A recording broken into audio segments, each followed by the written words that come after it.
And may Allah subhanahu wa ta'ala bless him and his family with patience and endurance during this trying time. Ameen ya Rabbil Alameen.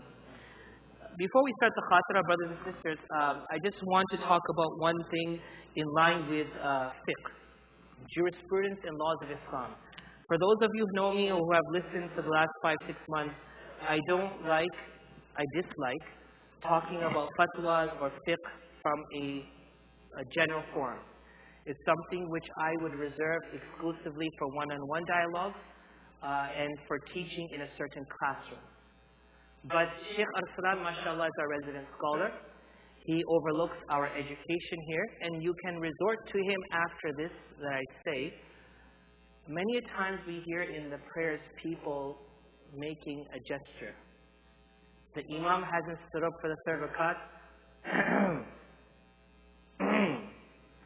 I.e. we're trying to tell the Imam, wake up, come on, get to the third rakat.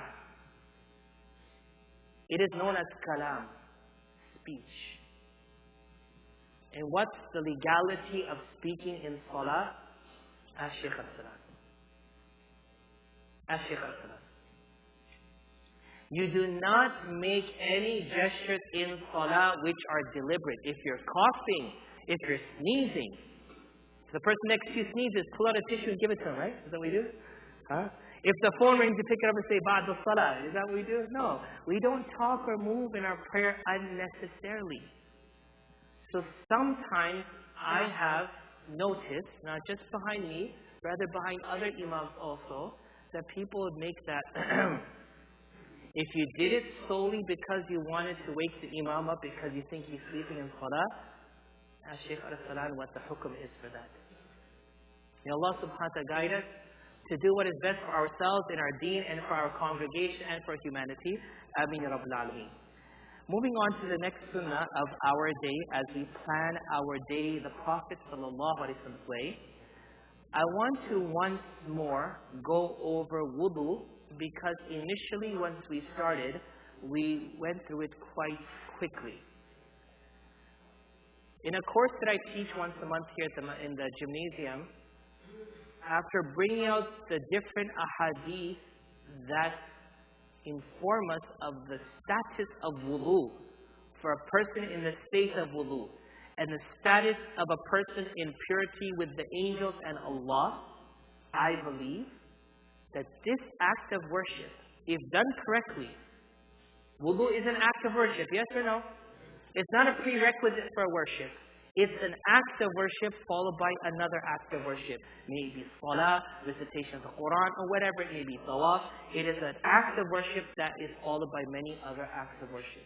If we were to do wudu with concentration and focus in a manner that it should be done, a person can reach the status of wali, wilaya, with Allah subhanahu wa ta'ala.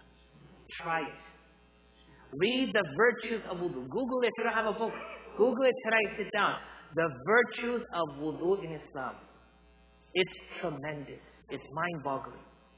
The first thing we should do, brothers and sisters, when it comes to wudu, is to brush our teeth. Rasulullah would begin it by making the miswak. The same stick that we have deemed to be old-fashioned is now coming back with vengeance. The natural, organic toothbrush. This is so important. If you don't have it, then you brush your teeth with a brush. And if you don't have that, use your fingers. It's very important.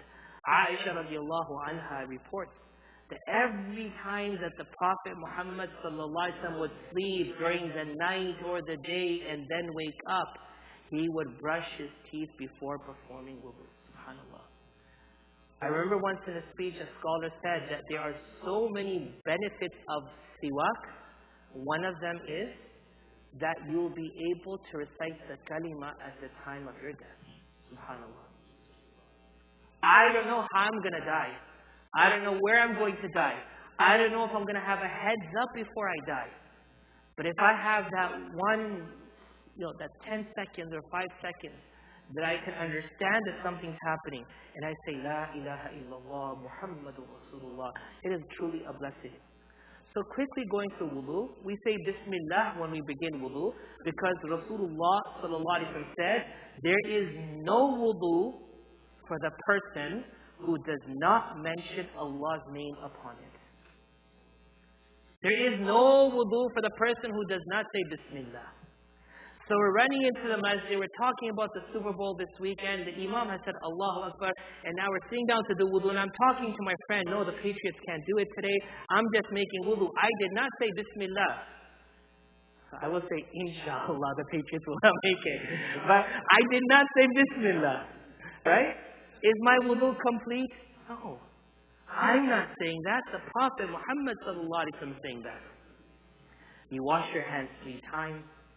Washing the hands is very simple. Wash the hands that you're getting the front and the back because you're going to use it. Rinsing your mouth takes just 1 hand. You don't need to take 2 hands.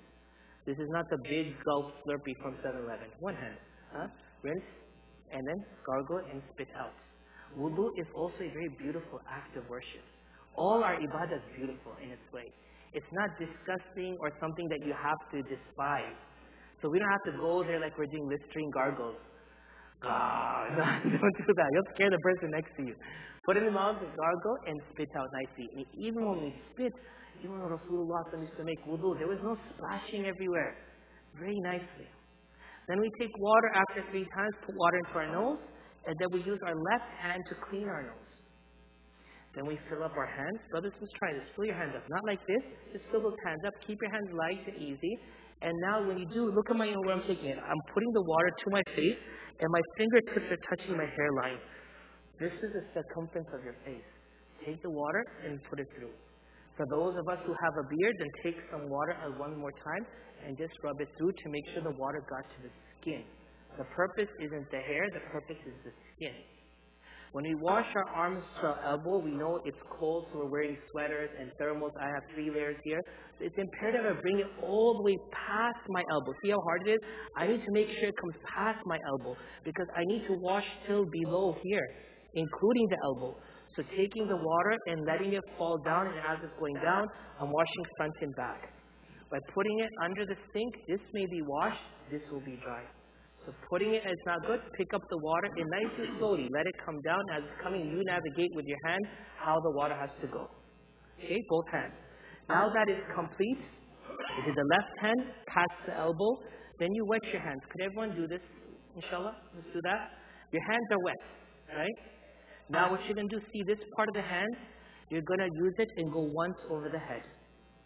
So all the wetness from these 2 parts is gone. Now you can use your finger, index finger, you're going to go through your ear starting from the edge, go all the way in and around. Start from the edge, go in and around. Now use the back of your thumb to go behind your ears. So this part and this part is now dry. The wetness is gone. You don't have to wash your hair. Because if everyone gets accustomed to washing with your hair, then we have to tell Brother Manzoor Bhai to put head and shoulders in the bathroom. We don't have time for that, right? So just wipe. Masha is wiping. Go up, back, fingers in, thumb back, and then the back of your hand, you wipe your knee, the back of the neck, right? And then we wash our feet, including our toes, below our foot, behind our ankle, behind our heel, around our ankles, above our ankles, 3 times. Alright, read the hadith. Amr ibn Shu'ayb radiallahu anhu reports from his father, who related, I saw Amr ibn Abu Hassan ask Abdullah ibn Zayd radiallahu anhu about the Prophet Muhammad sallallahu alaihi wasallam's wudu. For this purpose, Abdullah asked for a pot of water and demonstrated the wudu of the Prophet Muhammad sallallahu alaihi wasallam. He poured the pot of water over his hand, washed his hand 3 times. Then he put his hand into the pot, drew water from it, rinsed his mouth. He sniffed water to clean out his nose, and then with 3 handfuls of water. After that, he put his hand in the pot and washed his face 3 times. He then washed both his arms up to his elbows twice. You pass the elbows. Then he dipped his hand into the pot, wiped his head by passing both hands from front to back, and then from back to front once. Then he washed both of his feet, including his ankles. Abu Rafi radiallahu anhu reports that the Prophet Muhammad sallallahu alaihi wasallam would remove his ring while performing wudu. If you have a ring on and the ring is very tight, you need to get that removed. Because it's obstructing that skin from getting contact of water, and if the skin does not get touched with water, then that wudu is not complete.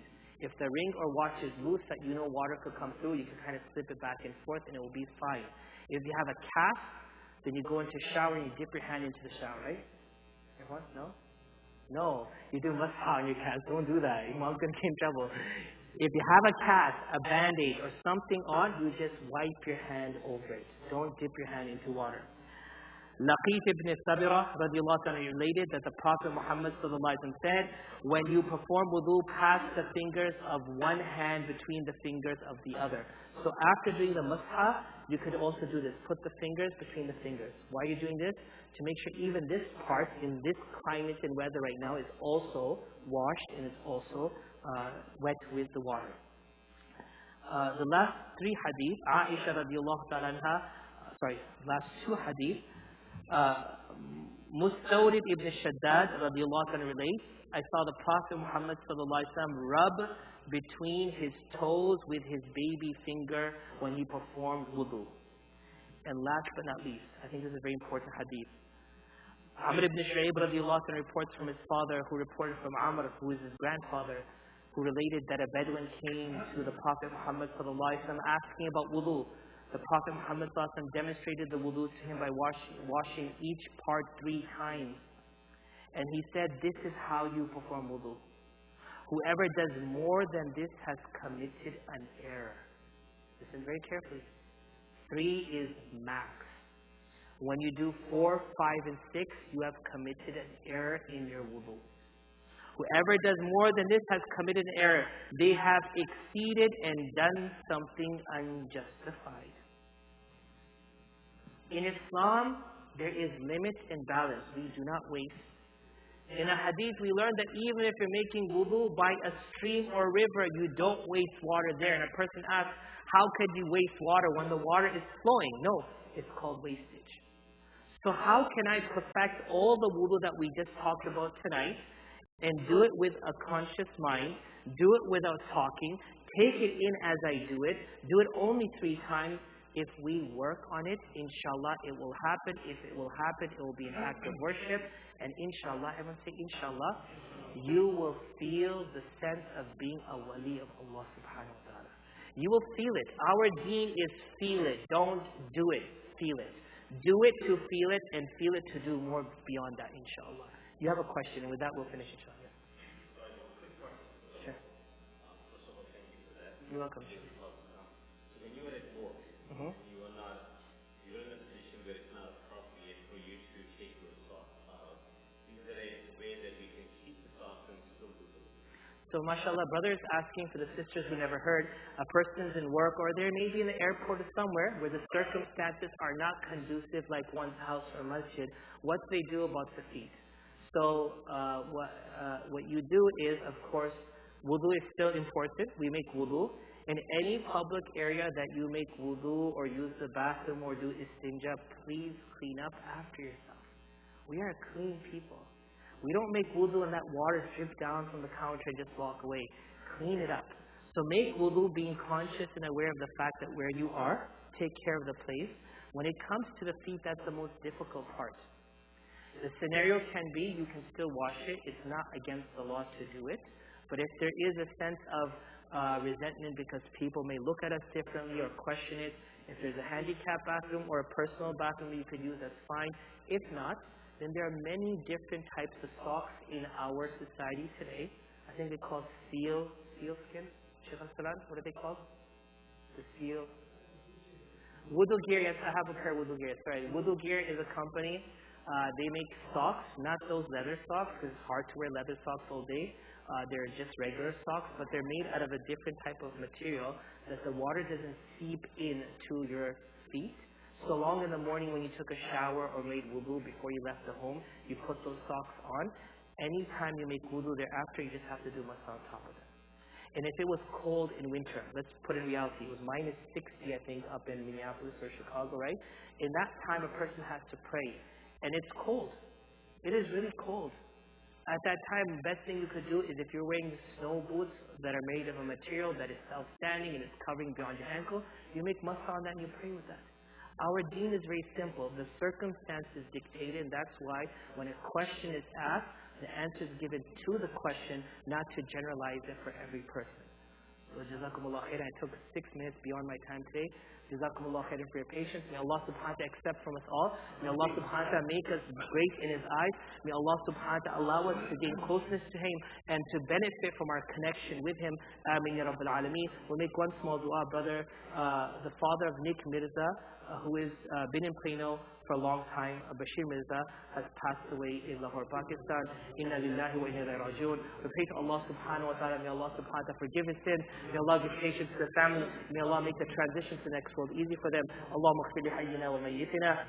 وشاهدنا وغائبنا وصغيرنا وكبيرنا وذكرنا وأنثانا اللهم من أحييته منا فأحيه على الإسلام ومن توفيته منا فتوفه على الإيمان اللهم اغفر لنا ولجميع المؤمنين والمؤمنات والمسلمين والمسلمات الأحياء منهم والأموات إنك السميع قريب مجيب الدعوات سبحان ربك رب العزة عما يصفون والسلام على المرسلين والحمد لله رب العالمين جزاكم الله خير